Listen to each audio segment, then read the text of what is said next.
Welcome to Let's Talk Nation. I'm your man, Rod Love, and with me tonight we have the Doc Polite. I like that hat, Doc. Oh, thank you.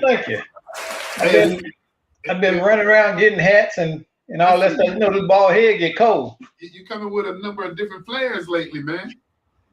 Yeah, I'm trying to stay young. 65 ain't no joke. No, man, listen to you. You're drinking that youth water. That's what you're doing. Hey, but for those of you who are curious about where the general is still on special assignment. And man, when I tell you, the general's been busy lately. So we're going to just continue to wish him luck, of which he doesn't need. But, hey, Attorney Greg Jackson is out there. He's on it, y'all. So continue to wish him luck. Bro, say he don't need luck. He got skills. He got skills. Hey, he reminds you of that old saying. They say if you ever see me and a bear in a fight, help the bear. Help the bear. I ain't never touched that. Hey, help the bear. Help the bear. We talked about that the other day, and I was surprised you didn't know that was actually a song from the 60s. Yeah, I did. But see, you go deep, Doc. You know a lot of that stuff, man. I didn't know that was there. Yeah, it's just I've always been like that, just a sponge for information and knowledge. I don't know, my grandmother was like that, and my mom as well. But I guess I kind of got it from them.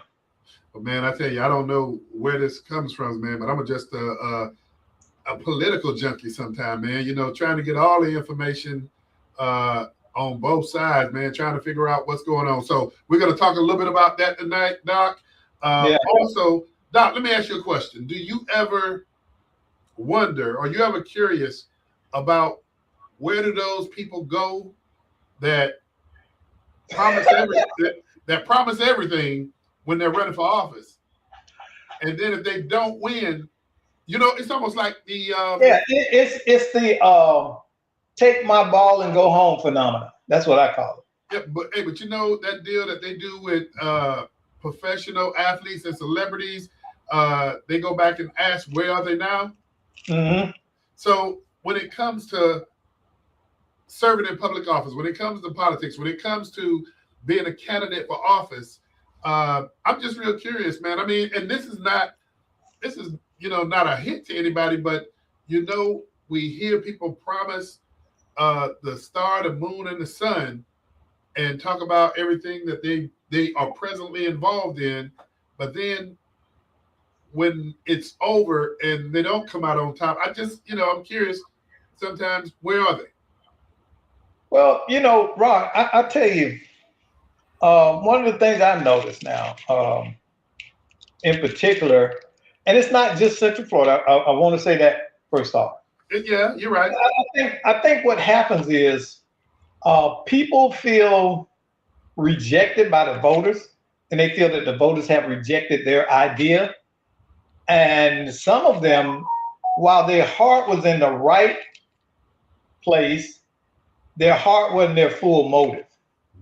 A lot of these people, to me, they think that getting in office will make them somebody, when the fact of the matter is that doing the work is what makes them somebody. You don't need the title to do the work. The work is independent of the title. And I agree with you 100%. But Doc, communities wouldn't turn down the help from a volunteerism standpoint. I mean, there's things that a lot of people that have been out there volunteering, those are some of the reasons why they get involved in running for office. But again, Doc, this is not to, to shame anybody or anything like that. But you get curious about, where did they go? What happened? I mean, did that fervor just go away? No, I think, like I said, I think that their idea of why they were running for office, it didn't pan out. So they might feel that, hey, the community wanted somebody else. Well, and as that may make people withdraw. You never, I'm just speculating, just like you, we're seeing it from a perspective, but you're absolutely right. Far too often, people run for office, and if they don't win, they disconnect, Mm-hmm. and you don't hear from them again. And that really makes voters and people in the community say, "Well, were you really running to help?" But Doc, that is something that I think is a great segue into another conversation that we are going to have. But let me let everybody know, hey, you're tuned in to Let's Talk Nation. I'm your man, Rod Love. And with me tonight, co-host is Doc Polite. And, we're soliciting those ideas from you. We're soliciting innovations. And even if you don't agree, that's all right, because part of this process is sharpening that doggone saw. And I think if we always agree with each other, we're not making any progress. But for those of you who are tuned in, please, you're welcome to call in and share some of your thoughts. That phone number is area code 407-921-6195. Once again, 407-921-6195. Doc, where I was going with that is this. Think about relationships. And think about, you ever find yourself seeing your telephone ring and then you look at that name on the screen and you haven't heard from that person in such a long time, and you know without a doubt that it's a call because they need something. Well, yeah, I have had that in the past. I know exactly what you're talking about, and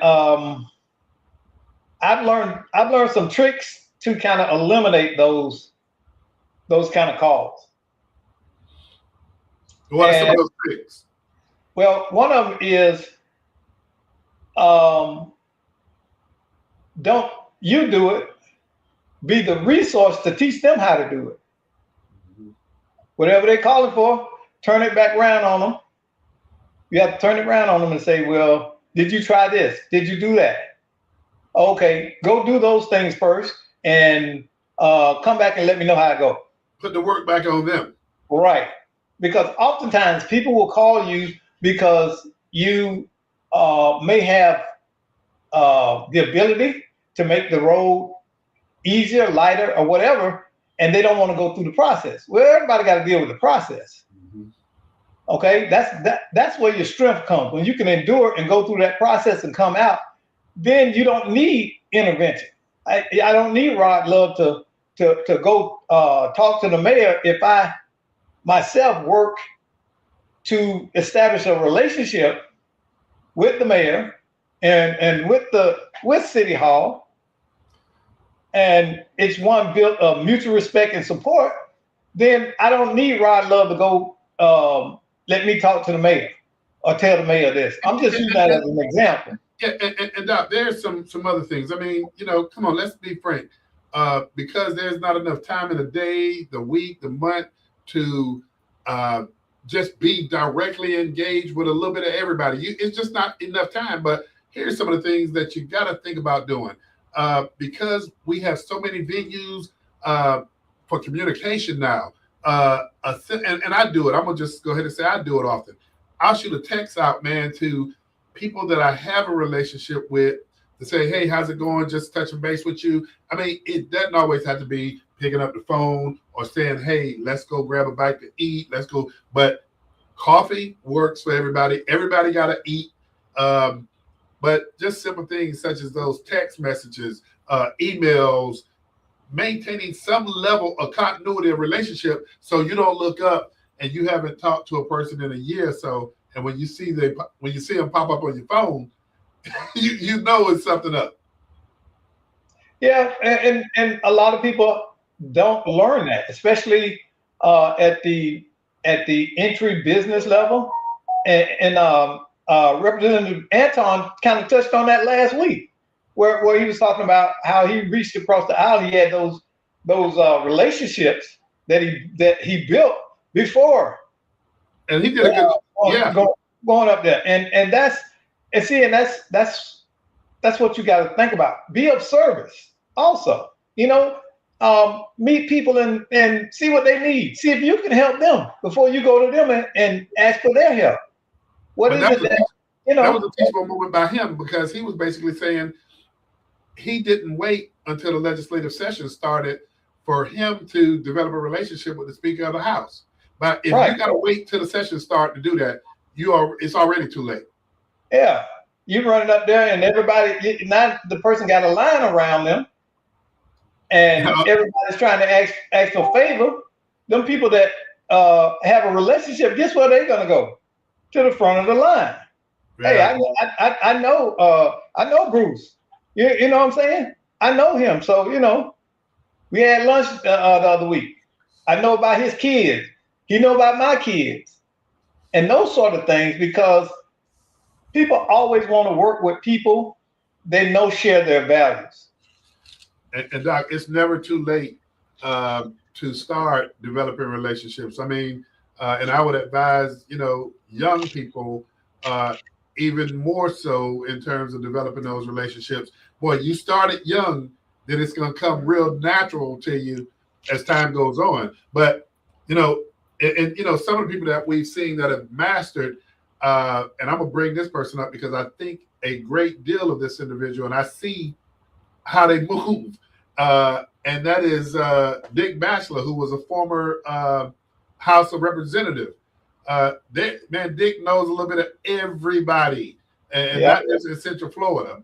And he's able to get you in the door just based on his maintenance of relationships in this town. yeah. And he's been doing that a long time. I remember that name from when I was a boy. And he's one of those people that can go into just about all the rooms, and it's and his name doesn't carry the expletives behind it. Yeah. You know, The thing I really like about Dick, man, is that he's amenable and willing to work with everybody, man, when it comes to solving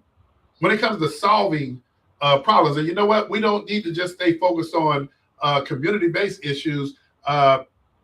Dick has a lot. I mean, he's multifaceted, man. When you talk about business, when you talk about community relationships and things of that nature, man, this guy is on the ball. And like I said, he's always been one to extend his hand. listen, I want to do this. If you don't feel comfortable doing it, say no, we can't do that. What's Okay. that? Okay. Because I think people need to understand what we're talking about. When you get that, when you see that phone call, right? And it's that person that you don't want to deal with, what goes through your mind? What goes through my mind? Yeah. What is the reaction? Because I don't know. I don't think a lot of people understand when they're that person. You get what I'm saying? Yeah. But you know what, Doc?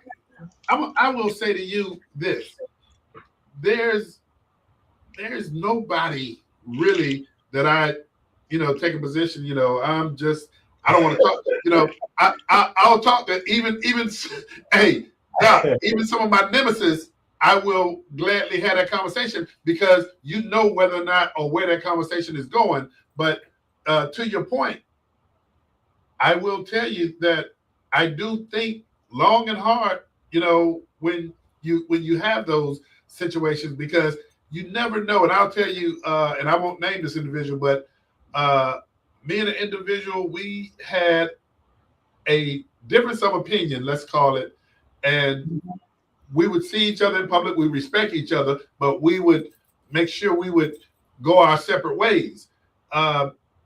This individual a few months ago called me up, and when I saw their name come up on my phone, I did take a deep breath, Doc.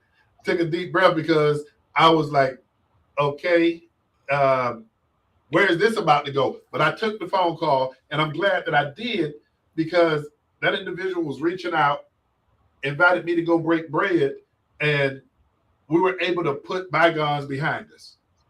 And I'm not going to say it was one of those deals where when we got together to break bread, it happened just like that. No, it didn't. We had to address what sent us in opposite directions of one another, and still to this day, we don't agree, but we agree that we should not have allowed something such as that to really take us off the map based on the things that we could come together to benefit communities for. So it's tough sometimes though. It's tough.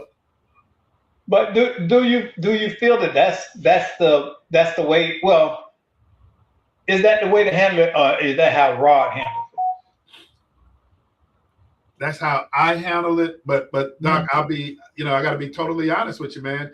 That's how I handled that.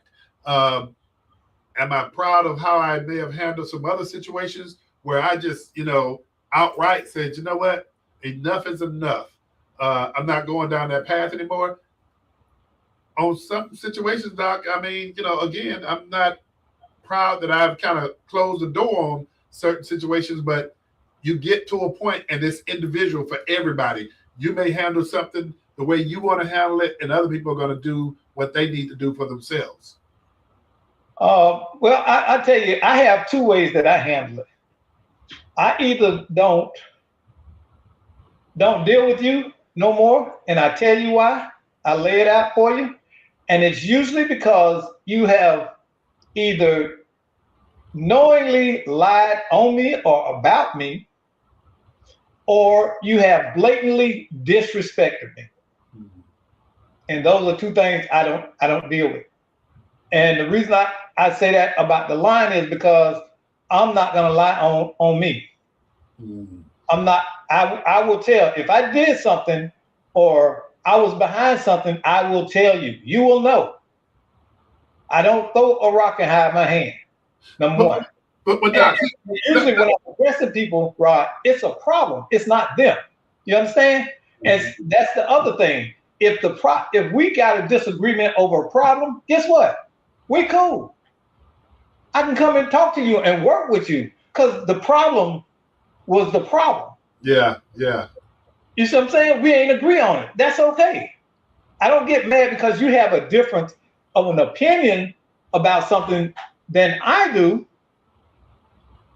That's personal. If you take it to that, now if you go and run your mouth and say that MF and all this, now we into trouble. Oh Hey, hey, well, hey, like hey, he Doc, ain't Doc, agree Doc. with me. So let me ask you this: how do you cross that with? And I know a lot of people quote this person because she was a phenomenal woman. She's Mhm. no longer with us, um, and she was so eloquent with her poetry. She was so eloquent with the profound thoughts that she put behind it. Uh, but you hear people say oftentimes and this is I'm quoting Maya Angelou, uh, Mhm. when a person shows People, you who they are, people believe believe them it, the first time. But Doc, right? it But there's what she's saying in that quote, and a lot of people miss the nuance of this is that when people show you they are, believe them. And when you get to believe them, deal with them accordingly to who they are. That's what people skip over. It's not like, oh, just, it's like if I know you steal stuff out of people pocketbook, I won't send you in the coat room to get somebody's pocketbook. You get what I'm saying? Because yeah. I know who you are. So And that's the gist of what she's saying. so you're saying, and you're answering my question. Uh, you're building it around having some mercy and grace, because if you took that on the face of it and said, okay, since I know who you are and I'm gonna take at face value who you are the first time, that means I'm not gonna deal with you anymore. No, you're saying don't deal with him on that. Yeah. And that's a superpower, Rod. Think about it. You can still help people and work with people if you learn how to read people and know what their strengths and their weaknesses are and work with them in the areas that they're strong. Put them put them to work in areas where you know that their strengths will shine through and you're not relying on them for the other parts. See, Yeah. that's what leaders have to learn to do. You have to be strategic. You know, um, a friend of ours had two employees that they had ended up having to get rid of because they weren't his strength. They weren't his strength. They were more of a problem. They brought more problems than they solved. Mm-hmm. And I remember I told that friend of ours, hey, you need to get rid of this. This ain't working, and I can see it. And then they turned around, and it was proven to them. And thank God they shook house and cleaned up everything.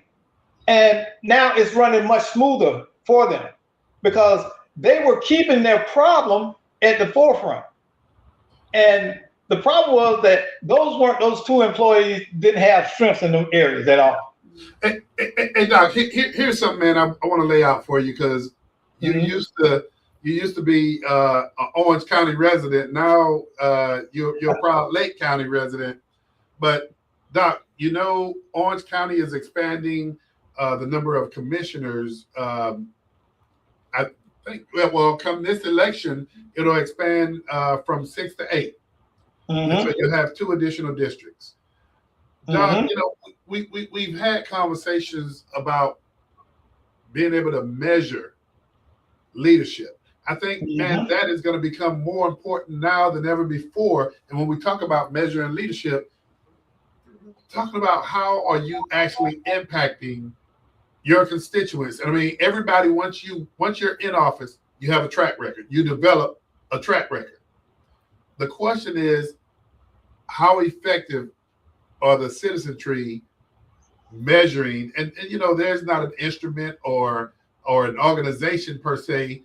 Yeah, you got some citizen groups out there, but I think, man, it's going to become more important now than ever before. How do you measure the leadership? Because it almost appears, and it's a good thing we do have term limits, but on the face of it, man, we don't need seat warmers, if you would.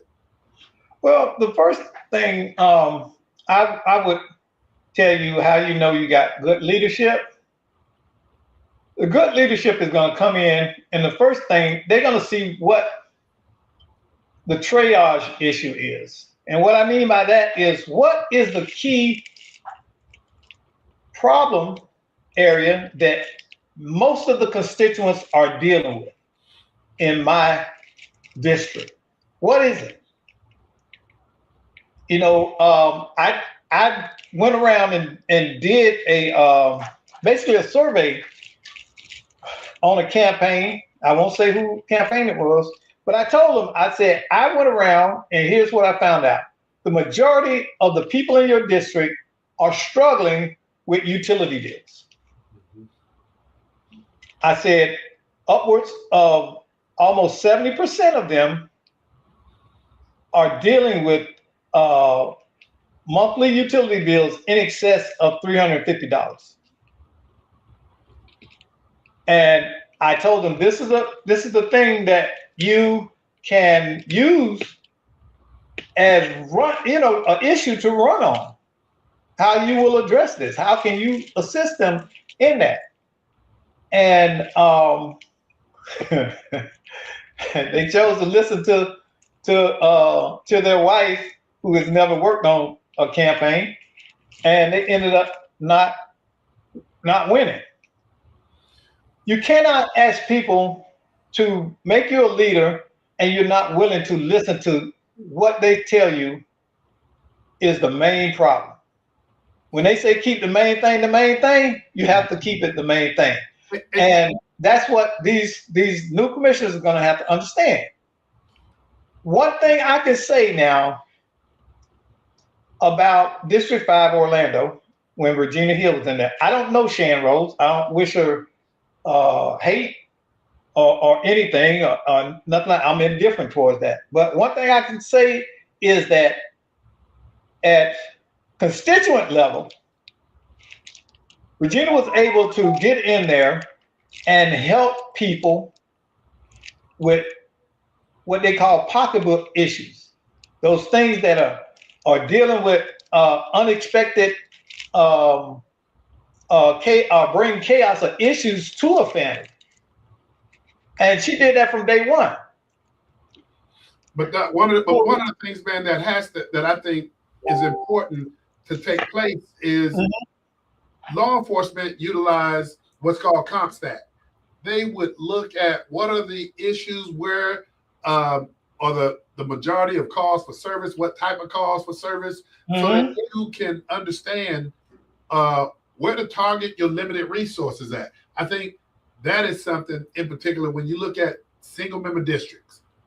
Elected officials can look at that. You know, you got certain districts in Orange County that don't have an exorbitant amount of calls for service, for delinquency, for child welfare. So when you see that, what other areas does your district have a high need for? I mean, septic tanks was an issue. Yeah, but see, and that goes back to voter education. Now, what a commissioner will have to educate their constituents on is the fact that the school board is going to be the one that's going to have to deal with the delinquency issue as far as students. Now, if that's what you're talking about. Well, school board, really, tell you the truth, Doc, they're not per se dealing with the delinquency piece with youth, and I'm just isolating that as. Are you saying youth crime? But no, what I'm really saying is need, NEED. If you look at your district and identify what is the most important issues to the constituents that live in your district. Now, if you look at one district and look at the empirical data, calls for service for youth might be one of the issues. But if you look at another district, they may not be on sewer, they may be on septic. The issue may be, hey, we need to get converted to sewer. So what I'm saying is, no matter what the need is, identify what those needs are in your district, and those are the ones that you have an overwhelming focus on. I mean, see, now you're gonna get me on the CPAS path. You're gonna get me on that, because that for y'all that don't know, CPAS is something that you know, for those who don't know what it is, it's contract performance analysis system. Yeah, and I was trying to say, my mind went. It's invented by CGI Tech, in which Rod works with that entity, and what they have come up with is a contract management portal that shows you the outcomes in dealing with certain areas. It can be adapted for many things, and what it does, it shows you where your problem areas are, what you can budget for, how many man hours that is needed, how many man hours are used, are you getting a good return on your tax dollars for those services, and make sure that the vendors are actually performing to the metrics of the program. So they can't tell you, say, yeah, I saw 18 kids, and you look in there in the portal and you say, where? I only see 2 that signed in this week. So what it does, it compels performance. It absolutely compels performance, because it's saying, if it's not written down, if it's not documented, if it's not in the system, it didn't take place. And it eliminates the theory. Hey, Doc, somebody texts and said, hey, man, they would love to see your hat, because I guess you cut off a little bit. But Doc, when we talk about CPAS actually came from some of the CompStat stuff 20 years ago, when, you know, I had the honor and privilege of traveling the state, working with law enforcement around the country and looking at technology and things of that nature. And now we've advanced so far forward to where, you know, AI is incorporated. But Doc, CPAS is even engaging where had Pastor Richard King a few months ago have a conversation with me regarding, hey, Rod, can CPAS be utilized in the ministry? And this is something, Doc, I didn't even think about, because, you know, we can customize CPAS. And I said, Red, what would you like CPAS to tell you that deals with your church? And he says, to me, and it was just so profound because I never thought about CPAS being utilized like this before. But in his words, he says, Mhm. and I need to be able to measure my ministry. And we continued that conversation and kept talking. And he says, are my members bringing other people to the forefront? If they are, it can be measured. What are they doing out in communities in terms of being supportive? Exactly. Evangelizing and doing benevolence. But it measures And, what you're doing. yeah. Because and I have a lot of preacher friends, as you know, but it will take you to a point to where you don't have to say I'm serving hundreds of people, because when and I'm one of the people who often would respond to those pastors. Who are you serving? How do you know you're serving hundreds? Where is that targeted population coming from?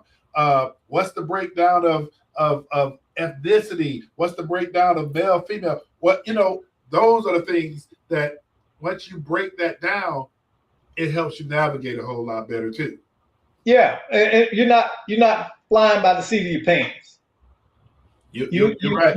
You can look at the data. I mean, I love empirical data, and I would rather have that data as a starting point than trying to just guesstimate. Doc, you know where else data is being utilized real critically in? And that is in politics. Oh yeah. And Doc, just to give an update, because all eyes are watching in Texas. Texas State Senator, and I'm gonna use the word that's been used in the news, Shaka, where a Democrat flipped North Texas. And the question is, what happened? Say again? By 14 points. Yeah, Democrat won a special state Senate seat in a district that Republicans expected to hold.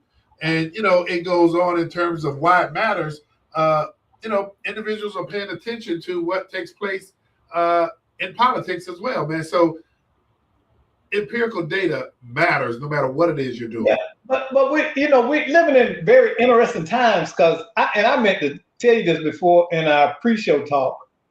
I don't know if you've seen the alleged letter that has popped up accusing Sheriff Grady Judd of having sex in the Epstein files. Now, this is alleged. I saw it online, and I was like, "This is this." First of all, I absolutely don't believe it. Yeah. I mean, this is a problem in the AI. This is a problem in the AI. Yeah, Doc. That whole thing, man. I mean, when you talk about AI, when you talk about TikTok is full of allegations here and there. I mean, all you got to be is somebody, and your name pops up somewhere, man. Yeah. But Doc, I will say this too. I do believe it's high time that government caught up with the advent of technology, because you got people creating AIs. You got people out here that is going beyond the sticks and stones. They're going straight into slander. I think government needs to catch up with that. Listen, it's not government. It's the tech company. They don't want that accountability. But now, where does accountability come from? That accountability is going to come from government. I know, but what they say in politics, follow the money. So, you got to think in those terms too. Remember, money is now free speech in politics, and millions of dollars.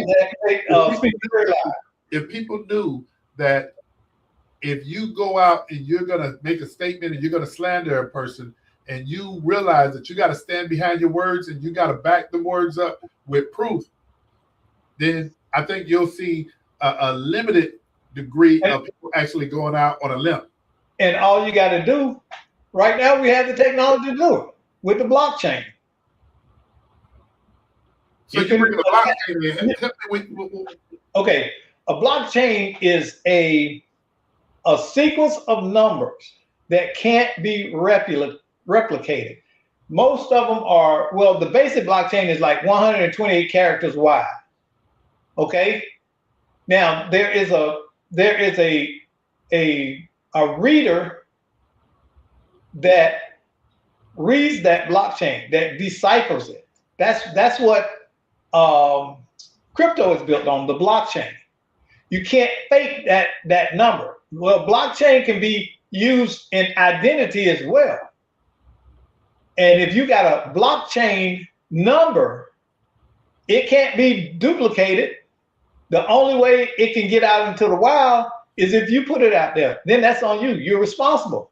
But okay, I hear what you're saying with that. But look, and I understand that blockchain is a larger series of numbers. But think about how often people's social security numbers, and I know, it's not the characters. Okay, social security numbers is not hard to replicate. You're not going to sit there and replicate 128 characters, not numbers, a sequence, and they have to be perfectly in sequence. Everyone has to be perfect. So there's a way to turn that blockchain into text. So that's a layer of protection of identity theft. But what I'm talking about, when your name is on that email, when your email comes through, right, or you up that file, there's metadata in there. If I inject your blockchain name identity onto that metadata, now I know it was you that made that meme, that made that fake video. Okay, so now you know it's me. Okay, I think from the legislative standpoint, now I can hold you responsible for creating it, and it's not free speech. Now you're getting into libel. But Doc, if there's no laws put in place for that, there is laws. There's laws. You can't. It's just like you can't holler fire. Yeah, but Doc, it's the same principle. You can't just say things without proof. What do they say about libel? The truth is the absolute defense against slander and libel. That's the only thing. If you say that, you are putting in the public a false slander or allegation against that person. Doc, it's been many of individuals, man, that have gone and filed and got themselves an attorney, and at the end of the day, basically, it was a waste of, well, I guess for some that I'm familiar with. We could change the laws. But that's what it's going to take. That's my whole point. It's going to take government from a legislative perspective catching up to the technology that exists, because right now it's not. And I think this stuff is getting so dangerous, man, that I think, unfortunately, and I'm sad to say this, that people are going to get hurt before we actually see laws put in place. Well, people are already getting hurt. They are already dealing with that. Case in point, these death threats that the victims in the Epstein files are getting, because and that's because DOJ didn't redact their names and their images on some of the documents. And so what's the damages to so now these not only have they been traumatized before, now they're being re-traumatized. Yeah, people are calling, making death threats and all of that kind of stuff. So we've got some soul searching to do as a nation in many areas, I think. Hey man, I think that's good. That's a far longer conversation, and it's going to take some work. I don't know. Well, Doc, you're familiar. When you talk about how laws are made, man, it's sitting back, just almost like watching somebody make sausage. It's a long process, man. Long process. Hey, Hey, Doc, let's talk about something else that's fun for a second here, man. All the talk around Shedeur Sanders making the Pro Bowl. What's your thoughts on that, man? My thoughts was what? Why? And now don't get me wrong, I'm a huge Shedeur fan. Okay, I love the young man. I think he is a class act, but I can't see him in the Pro Bowl. What is that the vote? The fans vote for the Pro Bowl players? The fans do, but let me break this down for you, Doc. The basic fact that he's on the Pro Bowl as a replacement after another quarterback became unavailable, and that other quarterback is Drake May because they advanced to the Super Bowl. So yeah, you can reasonably see he was an alternate, and when the quarterback who was making the Pro Bowl became unavailable, he got the pick, But then here's something that's also interesting. Flacco, who was on the Cleveland Browns squad, who got traded to Atlanta? Yeah. He made the Pro Bowl too. So just imagine both of these guys was on the Cleveland Browns squad together, and now they're both in the Pro Bowl. Okay. So that's what is that? The NFC? That's the AFC? AFC. AFC? Okay. Yeah. So, but there was a lot of other quarterbacks in the AFC that could have been in there. I don't regret that. Talk data, because if you talk data, the on-field resume versus the honor, Sanders started over 7 games, threw for over 1,400 yards with 7 touchdowns, 10 interceptions. Number critics call not Pro Bowl level material. Perfect stat card to read on air, but that's not Pro Bowl if you would. But think about this. It's all about marketing too, because Shedeur Sanders has the number 1 jersey selling. Do you know he was the highest paid NFL player this year? How so? Talk about with the endorsement and all his money. He had the highest pay out.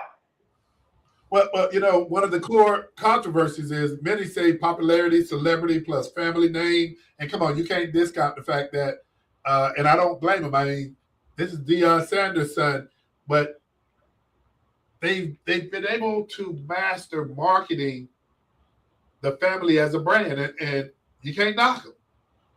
Look at the Canadians. Well, if they again, when you confuse tangibles with intangibles, then you get this kind of outcome. If it was strictly statistical factors, he wouldn't have made it. Okay, so you go merit versus marketing. Come on. Right, yeah. Truly, you're playing the game. The game. It's about the game. It ain't about who's popular. But this is a game, but Doc, this is business. This is business. So don't you doubt for any moment that the NFL doesn't want Shedeur in the Pro Bowl, because what it does, it continues to be a money machine.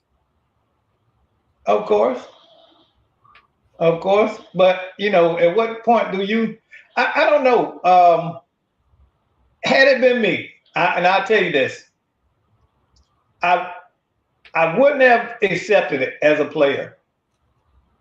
I would have said, I feel very honored, but I want to take the off season. I want to take this time right now to prepare for my new coach and to really help my team the way I know I could help them next year. So I want to focus on that. Thank you for the opportunity, and perhaps next year.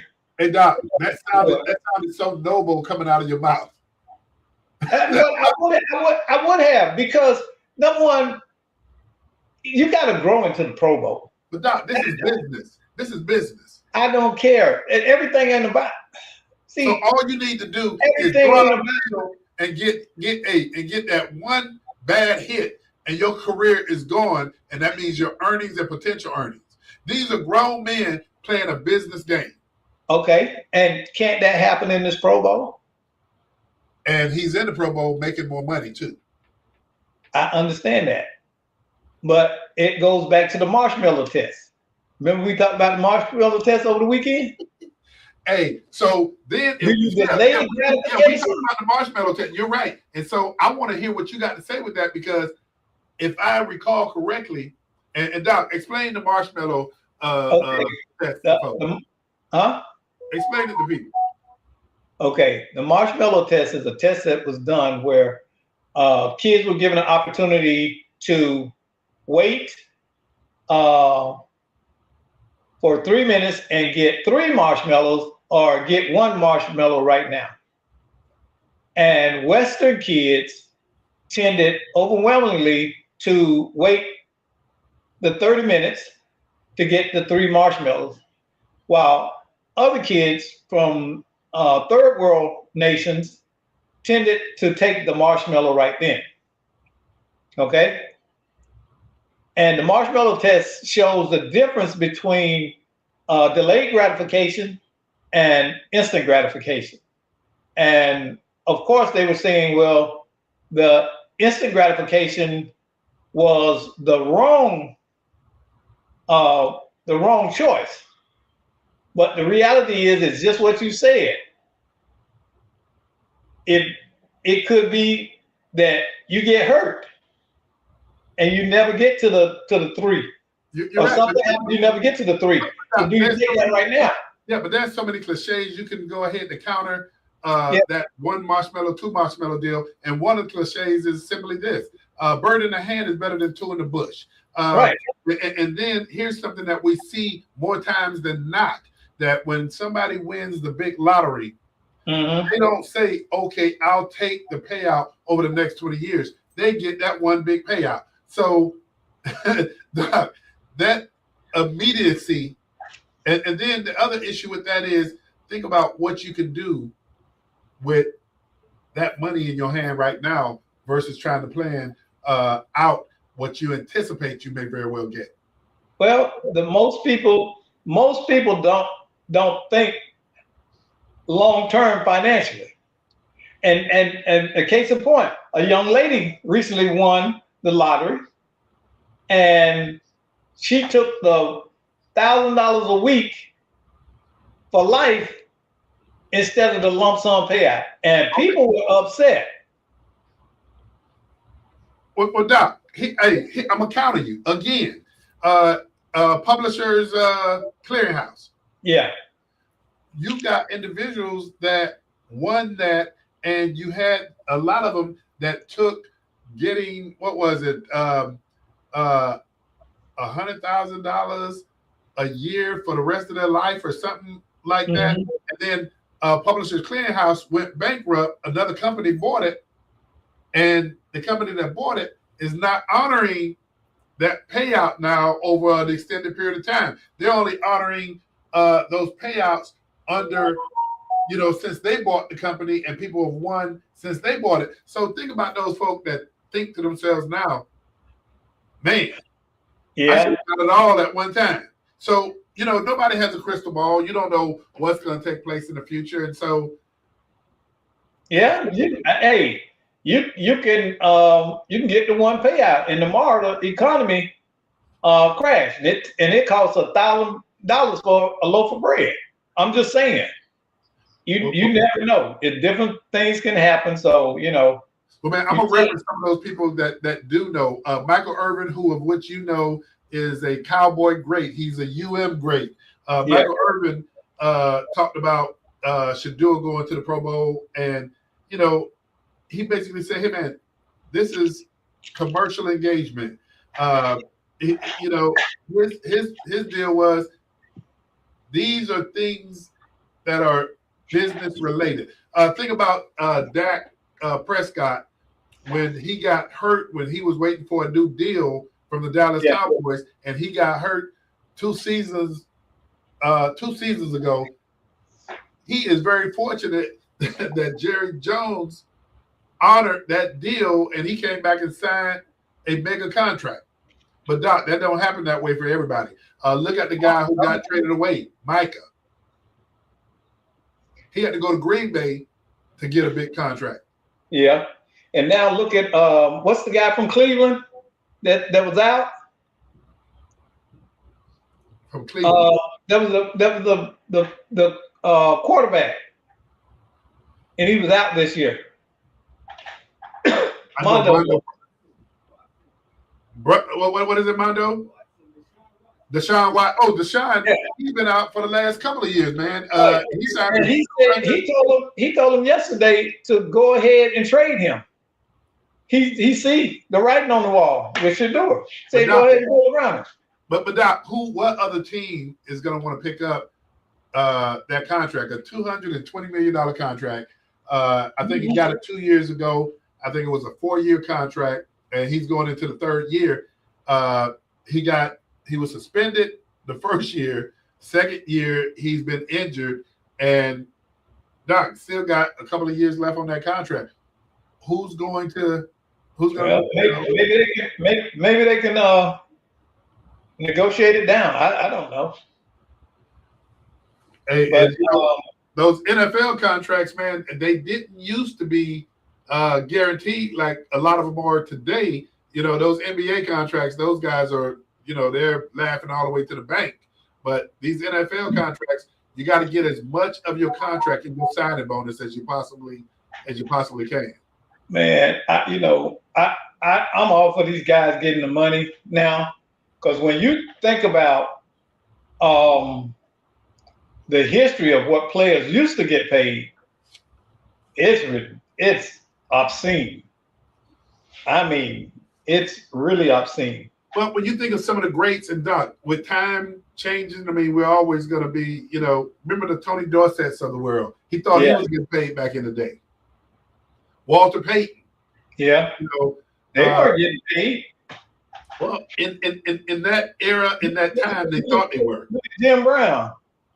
Brown and made more money in movies than he did his whole NFL career. But yeah, you're right. But Doc, also think about Charlie Ward, who won a national championship for Florida State University. This guy was like a quarterback great at the college level, but then he didn't get drafted. But I think part of him not getting drafted was the fact that he let it be known that he was more interested in playing in the NBA. Yeah. Than he was, so he went on. I think he was in the NBA for 13, 14 seasons. So he did well for himself. Yeah. And now I think he's a coach up in Tallahassee. Oh, for who? Man, I don't know who he's coaching a basketball squad up there, and I know Mondo can do the Google on that, but Charlie Ward is one of those greats. Hey Doc, before we continue to wind on down, man, there's some elections that are coming up. We talked about the county expanding the number of districts that it has.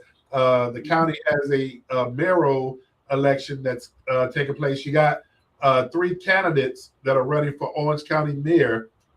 Mm-hmm. And I'm not saying these in any particular order, but you have former Congresswoman Stephanie Murphy, who's running for Orange County mayor. You have sitting Commissioner Myra Uribe that's also running for Orange County mayor.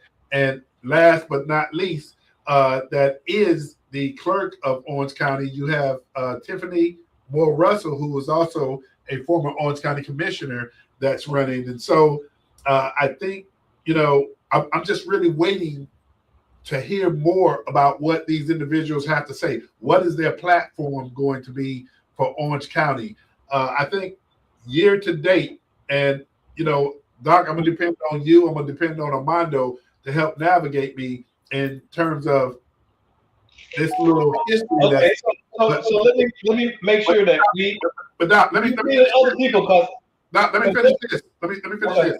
So you have Linda Chapin, who was the chairman of Orange County before the charter change for the mayor's position. After Linda Chapin, you also had, and I said the Honorable Linda Chapin. She was amazing.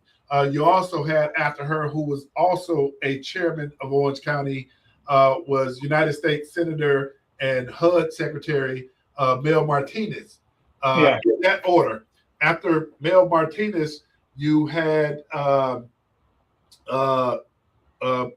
Mayor Crotty, who became the mayor based on the charter, being in effect. And then after Mayor Crotty, you had Mayor Jacobs. And then Teresa Jacobs. And then after Teresa Jacobs, you've had we have Mayor Jerry Demings. And when I say Mayor Jerry Demings, he's been the first at a lot of things. He was the first African American chief of police with OPD.